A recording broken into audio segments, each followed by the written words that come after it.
In the royal palace's training hall, we see our protagonist, Castle, practicing sword fighting with his childhood friend, Klaus. Their fellow knights are watching and placing bets on who will win. However, Klaus is much stronger than Castle and defeats him as usual. Klaus tells Castle that he needs to train more and improve his skills to be promoted to a full knight instead of remaining a trainee. Castle responds that Klaus only beats him because he is taller. To prove him wrong, Klaus strikes him down and defeats him completely. Gran and Fleeg laugh at Castle, and Klaus tells them to get back to their own work. Castle leaves, and they tell him he is a great knight but just needs a bit more training under Klaus to become unbeatable. Castle and Fleeg then go on their patrol in the city. They notice that the people seem tense and soon discover the reason. A member of the Black Goblin race has appeared. Everyone is surprised to see someone like this in the kingdom of Orphelia. Castle observes the goblin, who looks powerful and formidable. The people ask Castle and Fleeg to drive the goblin out of the city because his presence must be a bad omen. But Castle replies that the goblin hasn't done anything to be expelled. Fleeg calms the people down and tells them he will inform the leadership immediately so they can handle the situation. Castle then goes to rest and meets his childhood friend, Fry, who is buying apples from the market. Castle calls out to her, and they sit together, reminiscing about old times while eating apples. Fry worries about him, but he reassures her that he is fine since Klaus is with him and watching out for him. Fry tells him that he needs to train seriously as well so he can finish his training and become an excellent knight. The scene then shifts to the princess of the kingdom walking in the royal palace. She sees the royal advisor entering the king's chamber, where the king is shown to be ill and unable to move. The advisor informs the king that the scouting team has discovered monsters in the king's forest. The king immediately orders the advisor to eliminate the monsters before they pose a threat to the kingdom. At that moment, a nobleman arrives at the palace accompanied by the Black Goblin. The guards are surprised, but they allow the goblin to enter because he is with the nobleman. The noble and the goblin then attend the meeting the advisor has called with the nobles to discuss how to handle the monsters. The nobleman, Moriham, suggests hiring the special black carriage squad led by Rhett to investigate the situation in the forest instead of risking the knights. However, the nobles reject the idea as the kingdom of Orphelia has long been in conflict with the Black Goblins,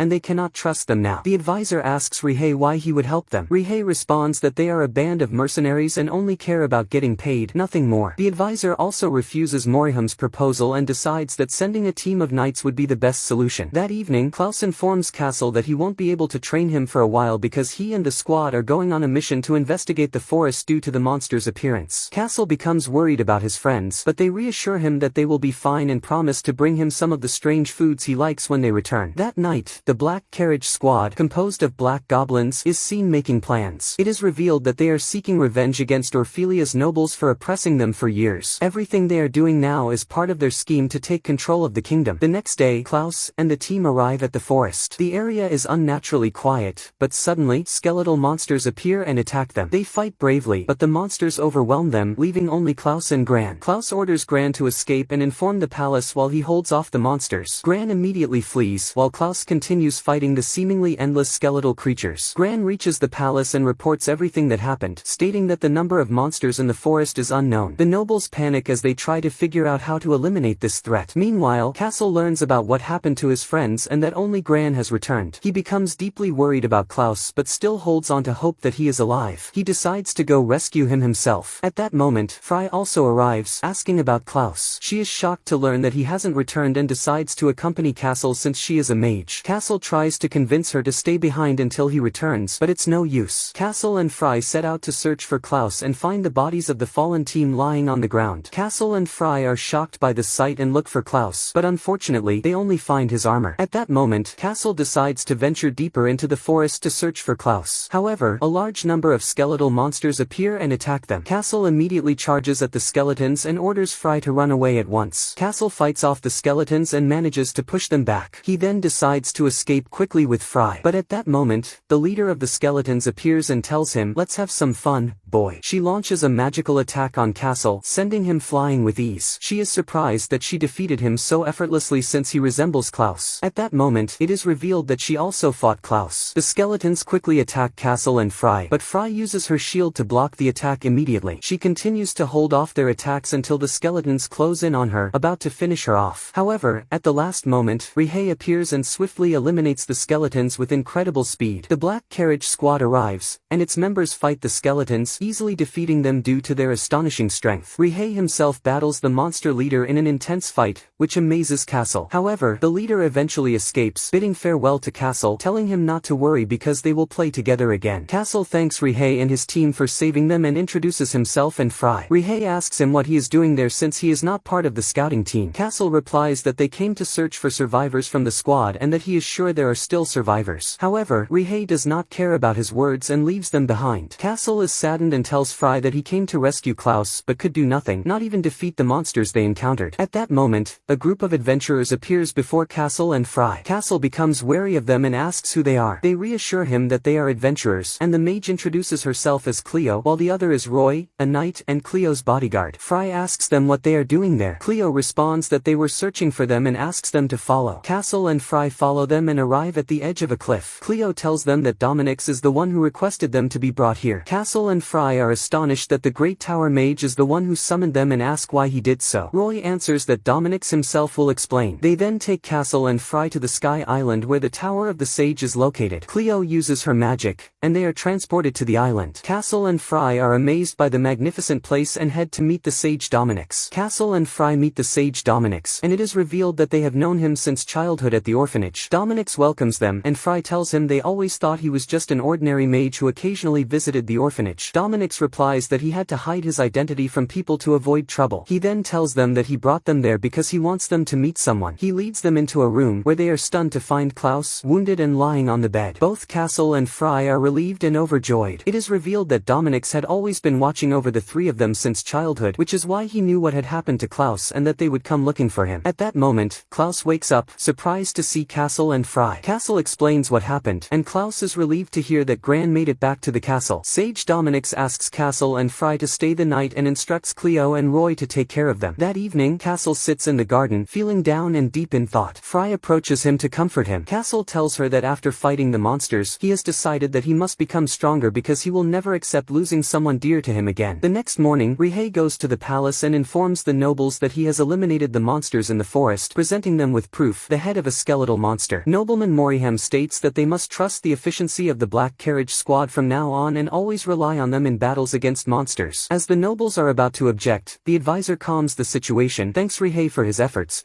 and asks him to leave and remove the monster's head from public view. It is then revealed that the vile nobleman Moriham is also involved with the Black Goblins in their plan to take control of the kingdom and seize the position of royal advisor. The following morning, Sage Dominic's summons Castle and Fry. Dominic's asks Castle if his mother ever told him anything about his father. Castle replies that she did not. Dominic's then tells him that he was the one who asked her to keep it a secret. He then reveals to Castle that he is the son of King Kyle, the heroic king who fought the monster king, Lord of Darkness Angmund, and defeated him 100 years ago. Castle and Fry are both stunned. Dominic's tells Castle that he is now worthy of inheriting the great sword of the hero and assures him that he believes he is capable of handling this responsibility. However, Castle is in shock and tells him that he must be lying. How could his father be King Kyle, who died 100 years ago, when his mother also died long ago in a monster attack? The sage replies that he will tell him everything and that the story began 100 years ago when King Kyle was still alive. At that time, he was the crown prince of the kingdom and an exceptionally skilled knight, even more skilled than the Black Goblins. We see the prince training with a Black Goblin named Elia, who is his instructor. She praises his training and how skilled he has become. Dominic's arrives, pleased with their progress, and tells them to rest, then takes them to have a meal. It is revealed that Elia and Kyle are very close friends, and she scolds him for sneaking into the city all the time to see how the people live, what they eat, and what they drink. She tells him that he would never understand his people's struggles from inside the palace and that, as a member of the royal family, he must fulfill his duty to them. It is revealed that Kyle was always curious about the lives of the city's people and loved to explore them. It is also revealed that Elia is his half-sister and that she constantly worried about him, which is why she always argued with him about sneaking out. We see Kyle with Dominic's in the study, where Kyle asks Dominic's why there is poverty among the people despite the kingdom being in a time of peace. Dominic's replies that the war between the nations lasted for a long time, which cost them a great deal of money. Furthermore, many families lost their breadwinners in battle. It is revealed that King Kyle continued striving and working hard to improve the kingdom. Over time, he married Queen Arlette, Castle's mother. Dominix tells Castle that Queen Arlette is his mother. Everyone is astonished and speechless at the story Dominix is telling. Fry asks how Castle's mother was alive 100 years ago. Dominix replies that he will explain that later. He continues by saying that Kyle and Arlette lived happily until they were forced apart. The nobles separated them because Arlette was an obstacle to the political marriage they had arranged for King Kyle. From that moment on, Kyle was trapped in misery. Moreover, monsters began to appear and attack the kingdom. At that time, Kyle and the knights went out to fight the monsters and defeated them. Meanwhile, King Median I, Kyle's father, passed away, making Kyle the sole ruler of the kingdom. Kyle then worked on raising the morale of Orphelia's army and met the fairy leader, Lauren, and the goblin leader, Ayatollah, forming an alliance with them to defeat the monsters. The battle began, but the monsters had the advantage in numbers over the human army. Eventually, Kyle found Arlette in one of the war shelters, and she was pregnant with Castle at the time. Kyle was overjoyed and told her that if it were a boy, they would name him Castle. Later, the Great Lua appeared and bestowed upon King Kyle the legendary sword, Aya, so he could fight the Dark Lord Angmund and save the world from his evil. Kyle then gathered the army leaders and informed them that once the Red Moon appeared, the Monster King would emerge to destroy the world, but he would use the legendary sword to defeat him. At the same time, Elia dedicated herself to studying arcane magic. Back in the present, Dominix continues his story, but Fry and Klaus interrupt him, saying that Fry once tried to create a false holy sword and was condemned for it. Dominix confirms that this is true and that the people saw Elia's actions as a challenge to the will of the Great Lua. Fry then asks why Elia would even attempt to create a false holy sword. Dominix explains that Elia was merely trying to fulfill her promise to Kyle. That is why she continued studying magic until the day the Dark Lord appeared. Elia rushed to aid Kyle, but unfortunately, she was slain by the Dark Lord on her way to him. At that time, Kyle and his comrades fought King Angmund. However, after the battle, both King Kyle and King Angmund disappeared, leaving only the legendary sword Aya behind. With that, peace returned to the world once more, and this was the story of King Kyle, Castle's father. Castle and his friends are astonished by the story of his father, who sacrificed himself to save the world. Dominix then reveals that the rest of King Kyle's comrades sealed the legendary sword afterward, with each one of them holding a part of the key to its seal. He also tells them that the Black Goblins were exiled from the kingdom at that time because of Elia's condemnation for forging a false sword. The scene shifts to the Black Carriage Squad. One of their members, Tam, returns with food for the team. They ask if he faced any problems with the merchants, but he reassures them that the traders treated him well as soon as he mentioned Noble Moriham's name. Tam then distributes the food, and they begin their meal. They then talk about life during King Kyle's reign when they lived peacefully in the kingdom. However, that was over 100 years ago. One of them remarks that everything changed after what happened with Elia. It is revealed that Rihei is greatly disturbed by the mere mention of her name and states that it is the truth. Elia is the reason for the goblins' oppression. Time passes, and Tam asks Rihei about the story he once told him about Elia. He wonders if Elia ever considered that her actions would bring harm to all the Black Goblins. Rihei asks why he is asking this. Tam replies that he wishes he could go back in time to save his parents and siblings from being killed. He wishes he could return to strike Elia and make her see reason. Rihei responds that there is no way to turn back time and that what Elia did no longer matters. What matters now is that they were oppressed in Orphelia, their blood was spilled, and so they must take their revenge on the kingdom. The story returns to the group as they sit with Dominix. Castle asks Dominix to tell him more about his mother and what she had been doing for the past 100 years after the war. Dominix explains that they had tried using the legendary sword many times over the years, but no one could wield it properly. That is when they realized that only its rightful heirs, those who carried the blood of King Kyle, could wield it. Since they feared the return of the Monster King, they placed Arlette in a deep slumber for 100 years so that when the Monster King reappeared, he would find the sword's heir. Castle is shocked by what he hears. Dominix tells him that as soon as she awoke, she gave birth. At that time, monsters attacked the village and killed her. Since both of Castle's parents had died, Dominix sent him to the orphanage. Everyone is stunned by his words, and Fry says that his visits to them in the past were not just random. Dominix replies that he had been watching over their growth the entire time. Dominix then tells Castle that the Monster King's return is near and that no one knows exactly what kind of damage he suffered, meaning there is a possibility he could return. Furthermore, the reappearance of monsters is certainly not a good sign. Kyle agrees to prepare for the coming war to protect his loved ones. He asks Dominix where he can find the legendary sword. Dominix replies that the sword's seal must be broken first, and to do that, he must meet Lauren, the great sage of the forest. Dominix tells them that he wanted to accompany them on their journey, but unfortunately, he cannot leave the tower. He then calls upon Cleo and Roy and asks them to go with Castle and Fry on their new adventure. Castle and Fry go to inform Klaus of what happened and that they must leave to find the legendary sword and break its seal. They bid him farewell and set out the next morning, with Cleo eagerly excited for the new adventure. Castle and the team reach the borders of Eldora Forest. Cleo feels bored because she wanted to visit better cities. Fry tells her that Eldora Forest is also a great forest and not just anyone can enter enter it so easily. However, Cleo remains unconvinced. Suddenly, a group of skeletal monsters appears and attacks them immediately. Castle tries to fend them off, but Cleo stops him, telling him to leave this to Roy. Roy charges in with all his strength, displaying incredible skill as he defeats all the monsters in seconds. Unfortunately, another wave of monsters appears and attacks them again. The team is caught off guard when powerful arrows shoot from deep within the forest, striking the skeletons and eliminating them. They see that it is an elf who was sent by the great Lauren to guide them to her. However, the elf does not accept humans at all and holds clear hostility toward them. Castle and his team have no choice but to follow her. They are amazed by the strange sights and astonishing creatures in the forest. Over time, Castle grows concerned and asks the elf who she is exactly and where the great Lauren is. She introduces herself as Celine, the princess of the elves, and says that the great Lauren sent her to guide them. They continue their journey quickly, but Castle and his team get separated from Celine and become lost in the forest. At that moment, they encounter a tree spirit named Chibi. He is small, adorable, and loves to play. Chibi leads them to the princess. Meanwhile, the princess is searching for them in the forest, but Chibi appears before her, bringing Castle and his friends with him. Celine asks Chibi why he is there and thanks him for guiding them to her. Chibi wants to stay with Castle and his friends, but Celine tells him that humans are dangerous and that he must stay away from them. However, Chibi refuses and continues the journey with them. Cleo is delighted with him and plays with him. As night begins to fall, they decide to camp in the forest for the night. That evening, Castle spars with Chibi, teaching him how to fight. Chibi is extremely happy. Celine is surprised at how well they get along. When Castle becomes tired and decides to rest, Chibi continues playing with Cleo. Celine tells Castle that Chibi has become very fond of him and that he must see something in him that they do not. She then asks him who he really is. Castle replies that he is no one, just someone who wants to become stronger so he can protect those dear to him. That is why he must meet the great Lauren to obtain power. Celine then gets up to patrol the area while the others rest. Suddenly, a strange disturbance occurs in the forest, and they find that the tree spirits have become extremely aggressive. They do not understand why until they spot a monstrous creature lurking deep within the forest. The creature attacks and kills a tree spirit. Chibi becomes enraged, determined to avenge his fellow tree spirits. He charges at the monster. Castle tries to stop him, but it is no use. The monster grabs Chibi. The team tries to rescue him, but their efforts are in vain, and soon the monster captures Castle as well. The monster prepares to devour Castle. In a desperate move, Chibi throws his wooden sword at the creature, striking it hard and saving Castle. However, the monster becomes furious and completely destroys Chibi. Everyone is in shock. Castle is consumed by rage and repeatedly strikes the monster, cutting it down completely. He continues to slash at it relentlessly until Celine stops him and calms him down, telling him that he has done enough to avenge Chibi. After a few minutes, Castle calms down and his friends rest. Lauren arrives and thanks him and his companions for saving the forest from the monster. Castle replies that there is no need for thanks since he couldn't save Chibi. She explains to him that Chibi was the most curious being in the forest and that he is surely happy now because of his journey with them. She then asks him why he has come to the forest. Castle replies that he needs the power of the legendary sword, which is why he has come to ask her to break the seal. Celine is shocked to learn that Castle is the heir to the legendary sword, but Lauren responds that she cannot break the seal just yet. The group is stunned, and Cleo tells her that they traveled all this way because Dominic's told them that she was the one who could unseal it. Lauren explains that if Castle is truly the heir, then the moment the seal is broken, the sword's power will surge within him. This power is immense, and if he is not ready for it, it could destroy his body and soul. She asks him if he is prepared for this power. Castle replies that nothing matters to him except protecting those dear to him. Lauren tells them to rest for the night and that they will discuss it tomorrow. Celine takes them to their rooms, but Fry asks her to show them Chibi's favorite place so they can bury his core there. Celine takes them to the spot where Chibi always played, and they bury his core there. As the friends rest in their rooms, Castle slips away and goes outside. Lauren asks Celine for her opinion on Castle and whether she thinks he is worthy of the legendary sword's power. Celine hesitates, recalling Castle's actions and his anger during the battle. She replies that she is unsure. Lauren smiles and gives her time to think until the morning. Celine walks away and finds Castle sitting by Chibi's grave, deeply saddened, apologizing for not being able to protect him. He promises that he will become stronger and protect everyone. Celine is moved by the sight. At that moment, a small bud begins to grow from Chibi's core. Castle is confused, but Celine approaches him and explains that it is natural for a sprout to emerge after the death of plant spirits. However, it is unusual for it to appear so quickly, which means that Chibi is surely doing this to bring them happiness. Castle thanks Chibi and promises him that he will grow stronger. The next morning, the group meets with Lauren again. She asks Celine for her decision. The group is confused and doesn't understand what decision she means. Celine replies that until today, she always believed that humans were a destructive race that threatened all forms of life in the forest. However, that belief changed, though not completely, when she met Castle and his friends. They defended the forest against demons without thinking of themselves or the danger they faced. Because of that, she now believes that Castle is truly worthy of the legendary sword's power. Castle and his friends are thrilled by Celine's words, and Castle thanks her. At that moment, Lauren smiles and decides to use her magic to break the seal. She does so, and everyone is astonished by the dazzling sight. Cleo becomes excited and asks Castle if he feels an incredible surge of power within him or if anything has changed. Castle replies that nothing has happened and that everything feels normal. Lauren tells him not to be impatient, saying that he will soon discover and feel the power within him. She then informs them that 2 seals remain before the sword can be fully freed. The second seal is held by Ayatollah, the goblin leader, in the Oria mountains. The third seal is much farther away, in the possession of Pavle, in the mountain of the frozen winds. The group becomes excited about their next journey and quickly prepares to set out. However, a sudden warning spreads through the forest about the presence of another monster. The group rushes out and is shocked to find that the monster they killed is alive again. Celine explains that certain monsters have the ability to leave behind seeds in the soil before they die, allowing them to return to life. Celine prepares to attack the monster with her arrows, but Lauren stops her, telling her to just watch this time. Castle, filled with rage, charges at the monster with full force, with Roy assisting him. The group is stunned by Castle's astonishing strength as he defeats the monster in mere seconds. Lauren and Celine thank Castle once again for saving the forest. They bid farewell to the group as Castle and his friends embark on their journey. The scene shifts to Noble Moriham, who is sitting with Rihei as they plan their next move in their scheme to take over the kingdom. Moriham tells Rihei that they have now become heroes in the eyes of the townspeople and that he is close to receiving the title of knight. He adds that the other nobles are now begging him to send the Black Carriage Squad to eliminate the monsters in the king's forest. He states that they will surely agree to his request, ensuring that the nobles remain indebted to them forever. Back in the forest, Lauren and Celine are returning home when Lauren notices that Celine is very concerned about Castle and his friends. She asks her if it wouldn't have been better for her to go with them. Celine becomes flustered and replies that her main duty is to protect the forest from any danger. Lauren smiles and tells her, yes, of course. Castle and his friends continue their journey toward their new destination, the Oria Mountains, which are still very far from where they are now. Roy suggests that they gather as much information as possible while traveling to their destination. The group agrees with his suggestion and decides to keep the fact that Castle is the heir to the legendary sword a secret from everyone. At that moment, the monster leader appears before them. The group is stunned by her sudden presence. She greets Castle. Castle tells her to get out of their way, but she uses her incredible magic and attacks them. Castle and his friends fight back against the attack. She then strikes again with her powerful claws, but Castle blocks her attack. She notices the power of the legendary sword within Castle and asks him where he got this strength from. As usual, Cleo slips up and blurts out that he is the son of King Kyle. The monster leader suddenly understands the situation and pauses for a moment. She tells Castle that the legendary sword is nothing more than a curse from the great Lua and that he, too, will forever be in Lua's grasp. She then uses her magic and vanishes from the area, leaving Castle feeling uneasy and confused about what she meant. The group continues their journey and arrives at the first town along their path. Cleo is very excited to visit the town. They enter the marketplace and are amazed by all the delicious food and fascinating goods. Cleo recklessly spends all her money on food, and they are also surprised by Castle's strange eating habits, such as grilled spider. Everyone enjoys the food. Cleo then suggests visiting the best place to admire the town's scenery, Crowl Fountain. However, Roy refuses, saying they don't have time for such things and must keep moving quickly. Castle agrees with him. Cleo keeps trying to convince them until they finally give in and decide to stay in the town for the night. Unfortunately, Cleo has spent all their money recklessly, leaving them with no funds to pay for a place to stay. They try to think of a solution to their problem. Fry tells them that it looks like they'll have to sleep outside tonight. Cleo protests, saying she wants to sleep in a comfortable bed. Everyone gets annoyed with her, and Roy tells her she has no right to complain. Cleo reassures them that they'll surely find work to earn some money and rent a room for the night. She rushes off to find jobs for everyone. She manages to find a place willing to hire them, telling the group that the owner will pay them for their work and also let them stay in an empty room. Cleo will work in the kitchen, Roy will be a waiter, Fry will prepare tea, and Castle will be in charge of security and chopping firewood. Everyone starts working. In the kitchen, Cleo prepares food and uses her magic to ignite the fire. The other cooks are amazed that she is a mage and ask her to show them some of her magical abilities. As usual, Cleo gets carried away and shows off, using her fire magic again. However, this time, her power increases slightly and she becomes too excited, nearly setting the place on fire. That evening, they find themselves fired from their jobs and sit by the fountain. Cleo is very upset. Roy tells her that she needs to think carefully about her actions because she is a genius with a bright future in the Tower of the Sage. She must prepare herself properly. The problem is that she knows nothing about the outside world, and because of her nature, she can be extremely reckless. Castle asks Roy what she has done before. Roy replies that she once set an entire building on fire, though luckily, Thankfully, no one was harmed. Dominic's later said he had discovered a new way for Cleo to properly harness her abilities. The next morning, Castle wakes up, and Fry hands him a letter from Roy, saying that he has gone to look for work to earn money so they can continue their journey. However, they soon realize that Cleo is also missing. At that moment, Cleo appears and excitedly tells them that she has found a suitable job for making money at a restaurant on the outskirts of town run by a woman named Wolf. Meanwhile, Roy searches for someone but is unable to find them. He then decides to sell his dagger in exchange for money. Castle and his friends head to the restaurant on the outskirts. However, the place is old, run down, and in complete disrepair. They meet the frightening owner of the establishment and immediately begin working, exhausting themselves in the process. They successfully clean up the place and restore it to look as good as new. After finishing their work, they take a break, and Lady Wolf serves them food as they must be hungry by now. They thank her and find the meal delicious. Everyone is happy, and Lady Wolf tells them that it has been a long time since she last cooked because her restaurant is in the outskirts, so she has no customers. Castle suggests that she promote her restaurant, but she replies that she is satisfied with the way things are because she cooks using charcoal, which means she wouldn't be able to cook for many people at once. That evening, Cleo sits outside, reminiscing about her mother and what she used to say to her. At that moment, a large number of monsters appear, heading toward the restaurant. The group prepares for battle. Castle and Cleo rush out to fight the monsters, taking down as many as they can. However, the monsters' numbers are overwhelming, and they break into the building. Fry quickly helps Lady Wolf escape and tells her to run. At that moment, Lady Wolf decides to help Cleo in the fight, distracting the monster. The monster turns toward her, and just as Cleo is about to use her magic to defeat it, she remembers what happened last time because of her magic and hesitates, refusing to use it. She struggles to fight the monsters without her magic. Her friends, along with Lady Wolf, encourage her to use her magic and finish off the monsters. Cleo finally regains her confidence and uses her magic to save her friends, unleashing a spectacular magical attack that eliminates all the monsters. Everyone is overjoyed. Roy arrives shortly after and tells them that he has secured money for them. Cleo immediately rushes over to take it, but Fry snatches it away, saying that she will be in charge of their finances this time. The next morning, they bid farewell to Lady Wolf and continue their journey. Back in the kingdom, the Black Carriage Squad fiercely eliminates the monsters in the King's Forest, performing exceptionally well. Rhett delivers the report to Noble Moriham, confirming that the mission was successfully completed. Moriham then informs him that Noble Bell wants to meet him to discuss important matters. Rhett is surprised and asks, "With me?" Moriham replies that Bell is currently with the astrologer because the kingdom will soon launch an official campaign to purge the demons. This would surely benefit Rhett, allowing him to display his full strength. On his way to meet Bell, Rhett overhears the princess talking to the astrologer about the day the Monster King will appear. She refers to it as the terrifying day that will haunt humanity. Bell is frustrated because this time, the Monster King will return, but there will be no legendary sword or King Kyle. The princess reassures him that the Knights of Orphelia will protect the kingdom in place of her father. Rhett then presents himself to them and states that he heard they wanted to speak with him. Bell replies that he wants him to meet the princess, who is the supreme commander of the Knight Corps. The princess introduces herself and tells him that she has heard about the Black Carriage Squad's achievements. Because of this, she wants them to join the Knight Corps. Rhett agrees, saying it would be an honor for them. She informs him that there will be an important meeting tomorrow and asks him to attend. Rhett returns home and informs the squad that they will be joining the Knights. Everyone is delighted by their major progress, but Tam is displeased. He asks, "Have you all forgotten our goal? We need to take control of the kingdom." One of the team members reassures him, saying, "Don't worry, joining them will make it easier for us to deceive them and take over even faster." Rhett instructs them to be cautious with their actions and avoid causing any trouble in the city, no matter what. The next morning, Rhett attends the meeting. However, some nobles disapprove of Rhett and his squad joining the Knights. The princess defends the Black Carriage Squad, stating that they have nothing to do with Elia's crime. Everyone welcomes them except for Zero, who is consumed with rage and insists on causing trouble for Rhett and his comrades. Zero persists in insulting Rhett, but Rhett responds in kind, further fueling Zero's anger. The meeting continues, and the princess asks her vice commander, Demia, to share the latest updates. Demia informs them that a large number of monsters are approaching the Elven Forest. The princess asks Rhett for his opinion on the situation and what solution he suggests. Rhett responds that they should send scouts first to assess the situation thoroughly. However, at the same time, the Knight divisions must be reorganized to defend the roads and villages surrounding the kingdom, otherwise, they would only be defending themselves. The princess is impressed by Rhett's words, which angers Zero even more. Zero rushes to his father, the noble, and the other rigid noble elders to inform them about what is happening and about the Black Carriage Squad joining the Knights. The arrogant nobles agree with Zero that the Black Goblins should be expelled. However, they acknowledge that they still need them for now to eliminate the monsters. Zero becomes even more frustrated, but the nobles assure him that once the monsters are gone, the Black Carriage Squad's role will end. At that point, they will expel them and eliminate them. Later, Tam and his teammate go to buy buy food for the squad. His teammate leaves briefly to get some drinks, so Tam continues alone, purchasing bread and other supplies. The baker hands him the bread for free, stating that the Black Carriage Squad are now the heroes of the city, saving the kingdom from the monsters. Tam is overjoyed that people now admire them. On his way back home, a group of gang members ambushes him with weapons. Tam prepares to fight back but remembers Rihei's instructions about avoiding trouble in the city. He decides to evade them instead. However, they attack him, severely injuring him. Just then, his teammate arrives,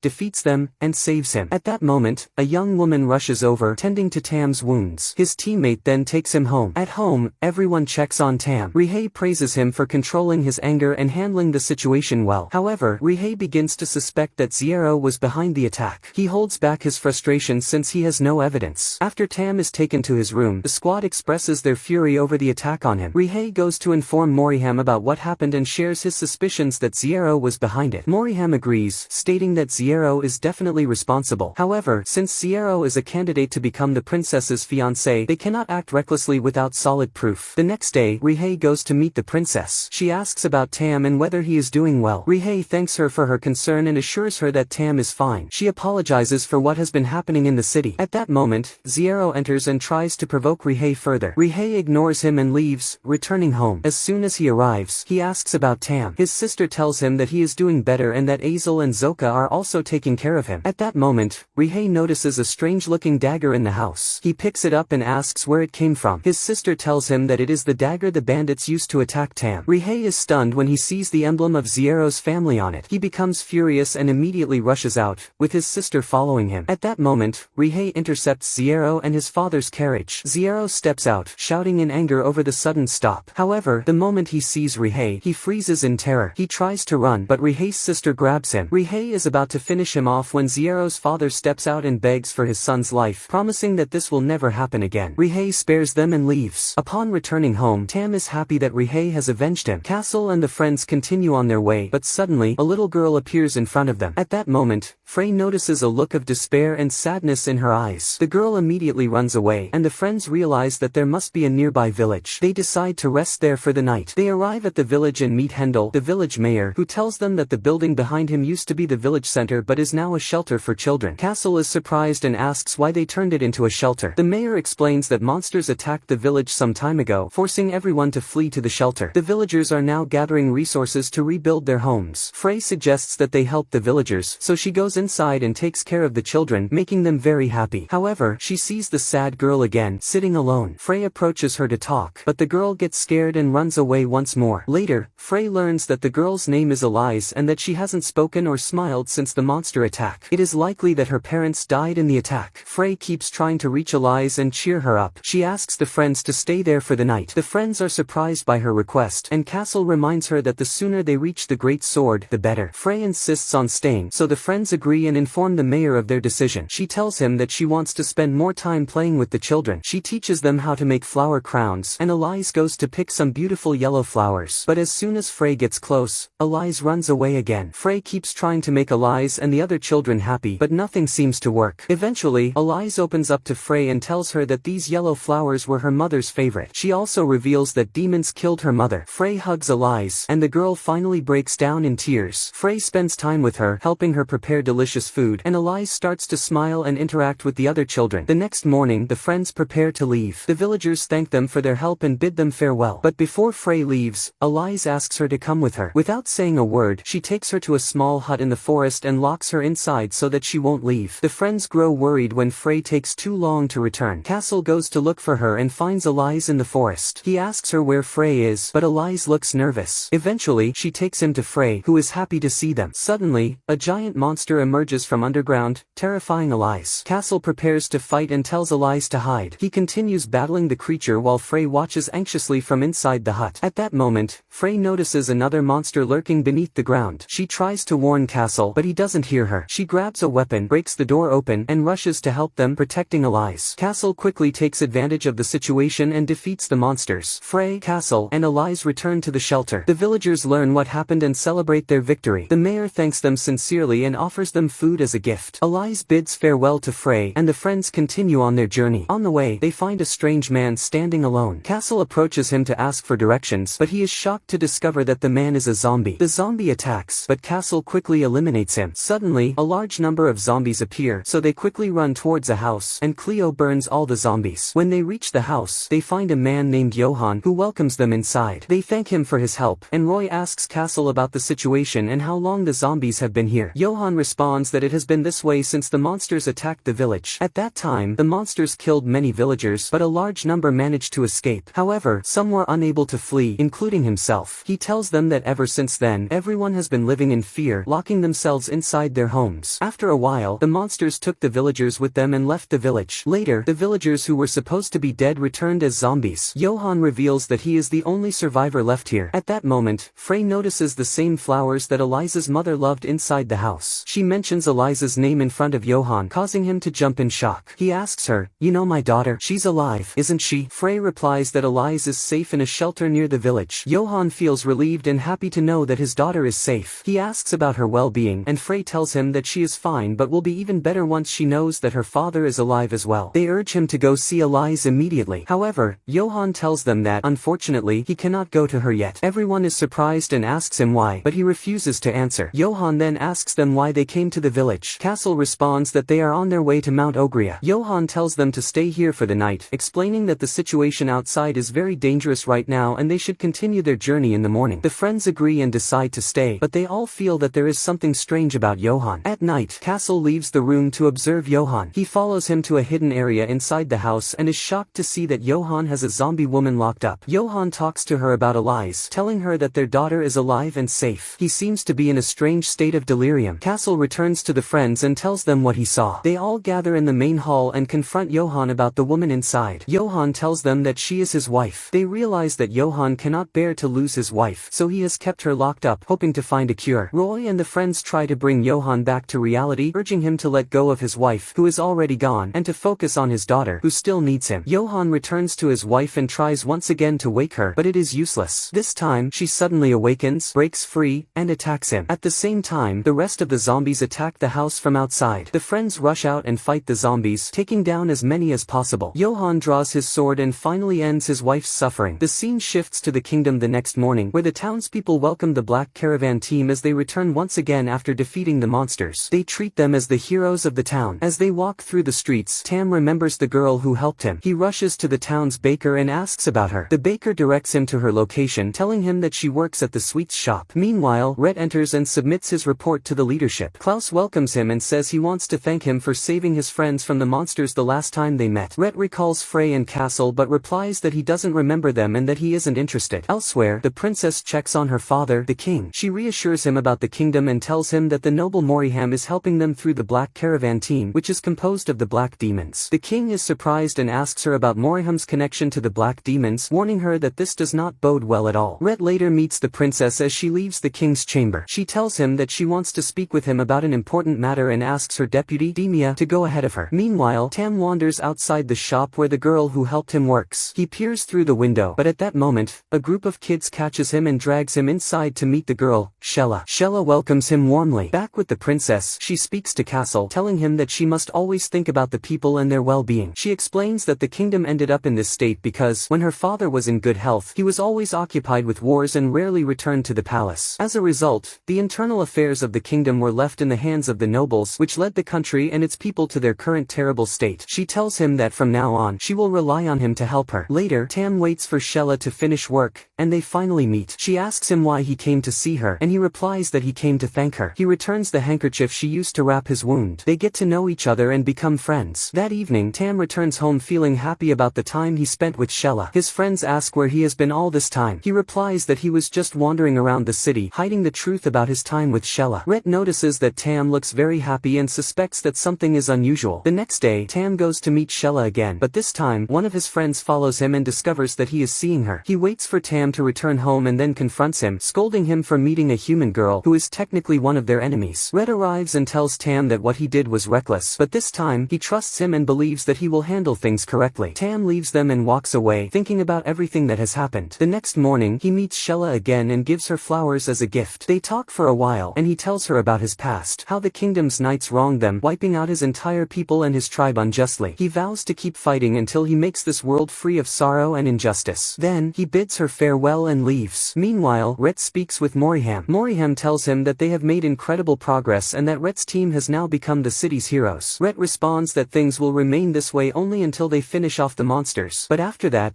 the people will forget everything and all that they have done for the kingdom. That is why they must secure a high position within the kingdom before this entire situation comes to an end. And we return to Castle and his friends after they finally arrived at Mount Oria to meet the leader of the ghouls, Ayatollah, who possesses the second seal of the Great Sword. Cleo is stunned by the breathtaking view of the Red Valley. At that moment, she sees the leader of the beasts who attacked Castle, standing alongside another commander in the Beast King's army. The commander laughs loudly, prompting the leader to ask why he is laughing. He tells her, "Can't you hear the cries of anger, sorrow, and the lamentations of humans?" She replies, "No." He then reveals that he has been waiting for this great moment for 100 years. At that moment, we learn that this commander is the sorcerer responsible for bringing the Beast King back into the world. We go back to the past and discover that this sorcerer was from the Republic of Grey. At that time, he supported the princess and the ailing king, who was on the brink of death. However, on the day the king died, the sorcerer used all the research he had studied for years and brought the king back to life as a zombie. Due to this horrific crime, he was completely exiled from the country. Returning to Castle and his friends, Cleo mentions a tale that says the valley turned red because of the immense bloodshed during the war, making the place truly terrifying. Roy responds that the place is indeed fitting for war-thirsty ghouls. At that moment, they hear a loud commotion in the valley. The friends rush to the source of the noise and find a fierce battle between two groups of ghouls. Roy notices that the ghouls are fighting against a group of zombie ghouls, shocking Frey. Castle quickly runs to help, and the rest of the friends join in, eliminating the zombies completely. The ghouls thank Castle and his friends for their help and ask for some time to speak with them before taking them to their leader, who sent them to await and guide them. The shaman introduces himself as Kaola, one of the leaders of the ghoul tribe, and his apprentice, Dale. Castle introduces himself and his friends. Kaola welcomes him, saying he has been expecting him for a long time and knew he would come through prophetic dreams. Castle explains that they have come to meet the leader of the ghouls to break the second seal of the Great Sword. Kaola is shocked by his words and asks, "So, you are the heir of the Great Sword?" Dale, furious, accuses Castle of deception, saying, "This is an old trick. You're just trying to exploit the death of the great Ayatollah to deceive us, aren't you?" Castle and his friends are stunned by the leader's death. Kaola informs them that the current leader is Chief Seeing. Castle and his friends grow anxious, unsure of how to break the seal now. Kaola reassures them that Chief Seeing must have been told a way to break the seal in Ayatollah's absence. Castle asks Kaola to take him to the leader, but Dale refuses, saying it is impossible because humans cooperate with beasts. The friends are bewildered by his words and ask him what he means. Kaola explains that a sorcerer came to the valley some time ago, and soon after, many ghouls disappeared and turned into zombies. The friends are shocked. Castle exclaims, "That's impossible. How could a human work with the beasts?" Cleo asks about the sorcerer's appearance, and Kaola describes him, but unfortunately, Cleo does not recognize him. Castle asks Kaola again to help him reach the leader. Kaola promises to take him there and vows to protect him with his life if necessary. He then leads Castle to meet Seeing, instructing the rest of the friends to stay behind to avoid any trouble. Kaola and Castle arrive at Chief Seeing's location. Kaola introduces Castle, saying he is the heir of the Great Sword and the only one capable of defeating the Beast King. Seeing responds that Castle must prove he is truly the heir, and the only way to do that is by defeating him in a duel. Since he is the heir, he must be extremely skilled in combat. Kaola intervenes quickly, arguing that this cannot happen because Castle is the hero and the future of the world, and he must survive. He declares that if anyone tries to defeat Castle, he will sacrifice his own life to protect him. Silence fills the place at that moment. Seeing, furious, declares, "Then you must die as well, Kaola." Castle immediately steps in, trying to convince Seeing with words, saying they must unite without sacrificing anyone, but his efforts are in vain. Seeing launches a devastating attack on Castle but stops at the last moment. He realizes that Castle is truly courageous and serves his cause, even if it costs him his life. Seeing then tells Castle that Ayatollah left an important message. If the heir arrives, they must take him immediately to the Great Shrine. We learn that this place is of great importance to the ghouls and serves as a test for Castle. Seeing tells him that if he is truly the heir, he will be able to pass this test. At that moment, Seeing receives a report that a group of humans has been captured on their land. We discover that they are Cleo and the friends. Seeing decides to imprison them until Castle completes the test. If he proves to be the heir, they will be released. If not, they will also be executed. He then orders Kaola to take Castle to the shrine. At that moment, we see Castle unconscious during the test. Lying unconscious,